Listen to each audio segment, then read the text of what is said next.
Le compost s'effectue depuis déjà 1 an et demi comme projet pilote chez Saint-Hubert, ce qui représente 2800 tonnes de restants de table ou 85% de tous les déchets chaque année qui sont détournés vers les sites d'enfouissement.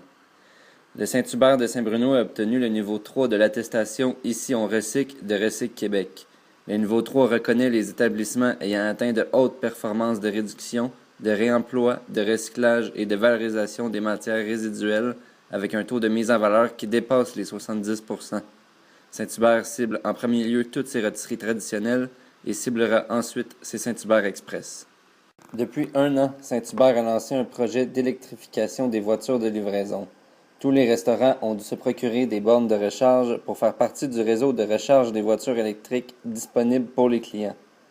À la suite de cet achat, ce fut à la discrétion des restaurants à savoir s'ils voulaient investir pour se procurer des voitures de livraison électrique, ce que le restaurant de Saint-Bruno a fait.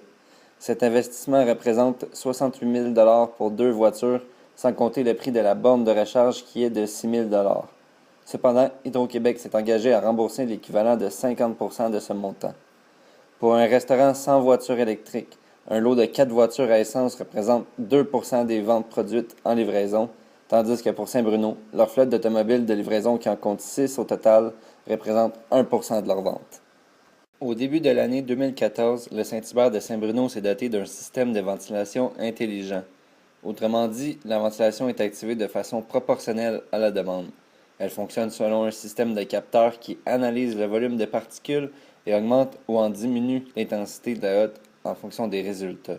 De plus, elle consomme moins d'énergie et projette moins de gaz dans l'atmosphère. Cet investissement s'est chiffré à 25 000 et représente 15% d'économie comparativement à la génération d'hottes précédente. Depuis quelques années, la chaîne de restaurants a remplacé tous ses emballages et boîtes pour les commandes pour emporter. Ils ont remplacé les sacs de plastique réguliers par des sacs biodégradables qui se décomposent en seulement 1 an. Ils ont aussi changé les contenants de styromousse qui pouvaient prendre jusqu'à 300 ans avant de se décomposer. L'ajout de bioxo dans le styromousse modifie le temps de décomposition de 300 à 3 ans seulement. Au niveau du restaurant de Saint-Bruno, c'est plus de 150 000 contenants qui sont utilisés annuellement. Donc, imaginez au niveau de 110 rôtisseries le volume qui était enfoui dans les sites de déchets. En plus des efforts mentionnés précédemment, la rôtisserie de Saint-Bruno s'est dotée d'un ingénieux système de récupération des œufs usés. Leurs 7 unités réfrigérées principales sont refroidies à l'eau. Une importante quantité d'eau potable est nécessaire pour ce faire. Ils ont donc fait installer un système sur le toit au coût de 24 000 et ainsi, l'eau utilisée pour refroidir les unités est récupérée et recircule dans les conduits de refroidissement des frigidaires. Le 29 janvier 2013, un autre projet de responsabilité sociale était mis en œuvre au Saint-Hubert de Saint-Bruno. Toutes les ampoules du restaurant furent converties en ampoules d'ailes. Ces ampoules comptent plusieurs avantages. La durée de vie est grandement augmentée. Elles peuvent être utilisées pendant en moyenne 30 000 heures comparativement aux anciennes qui ne duraient que 2 000 heures. Cependant, ces ampoules sont plus dispendieuses à l'achat. Ils ont dû débourser 7 000 pour changer un peu plus de 120 lumières. Par contre, après de nombreuses démarches qui se sont conclues presque 1 an plus tard, Hydro-Québec a accordé un crédit pour amortir ses coûts. Avec ces ampoules, c'est un peu plus de 60% d'économie d'énergie qui est réalisée, car elles ont une force de 7 watts relativement aux anciennes qui étaient de 40 watts. Bonjour Madame Mastro, on est au Saint-Hubert de Saint-Bruno. On voulait savoir quelques informations de surplus. Vous êtes gérante, donc vous pouvez peut-être répondre à nos questions. On va commencer par...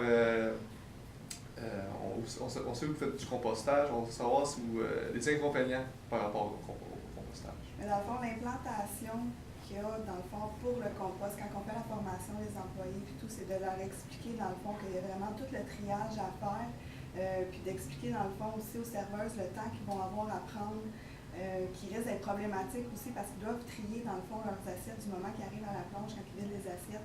Tu as, dans le fond, le recyclage, tu as le compostage, puis tu as qu'est-ce qui va aux poubelles. Donc, dans le fond, c'est vraiment quand même assez long. C'est ça, la gestion du temps est quand même longue. Dans le fond, c'est le seul probablement inconvénient qu'on a parce que ça a quand même des points positifs. OK, parfait. On va enchaîner avec la prochaine question. J'ai cru remarquer que vous avez des voitures électriques quand je suis rentré. Et j'imagine que ça a des avantages, mais ça a également des avantages, on va en parler plus tard dans la vidéo, mais des inconvénients Qu'est-ce que ça apporte comme inconvénient les automobiles électriques? Bien, ça fonctionne à l'électricité, donc ça a un kilométrage qui est assez limité. Okay. Dans le fond, après un certain temps, la voiture ne fonctionne plus.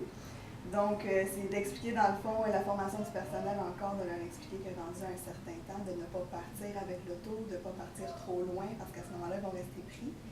Puis si on reste pris, bien, c'est le remorquage à ce moment-là qu'il faut payer. Donc, c'est ça. C'est un côté qui n'est pas tant payant, par exemple. L'avantage est moins là, maintenant. Merci pour l'écologie. Okay, parfait. Donc, on suffit avec les inconvénients, on commence avec les avantages. J'ai cru entendre aussi que vous parliez tantôt des avantages des ampoules. Vous avez changé les ampoules? Oui, on a des ampoules DAL maintenant. Okay. Donc, dans le fond, on a les changer moins souvent. Dans le fond, on compare ça, dans le fond, à 30 000 heures versus 2 000 heures. Donc, on change. 2 000 heures étant les ampoules le temps de vie, dans le fond, des ampoules. Okay. Donc, on sauve beaucoup de temps là-dessus. Ça nous évite aussi, bon, c'est sûr, les coûts que ça l'engendre. Oui, sauver l'électricité, j'imagine. Exactement. Parfait. Et comme une dernière question, un autre avantage, vous parlez aussi des hottes. Les hottes dans la cuisine, ils ont changé. Oui. Exactement, c'est quoi les avantages d'avoir changé les hottes? Dans le fond, maintenant, ils ont... comment je peux t'expliquer ça? Ils ont des manières de fonctionner qui sont vraiment, dans le fond, vont scanner vraiment la puissance qu'ils ont besoin d'envoyer à tel moment. Au lieu de les faire fonctionner au même régime tout le temps, ce qui coûte beaucoup plus cher, prend plus d'énergie. Ouais. À ce moment-là, ils vont avoir des sensors qui vont capter, dans le fond, l'intensité de boucan ou quoi que ce soit. Quand il y a juste un rôti, ils vont partir moins fort que... Exactement. Donc, dans le fond, c'est plus intelligent à ce moment-là parce qu'on sauve quand même 15 %. Bon, ben, moi, c'était mes questions pour aujourd'hui. Ben, ça m'a fait plaisir. Merci, prochaine.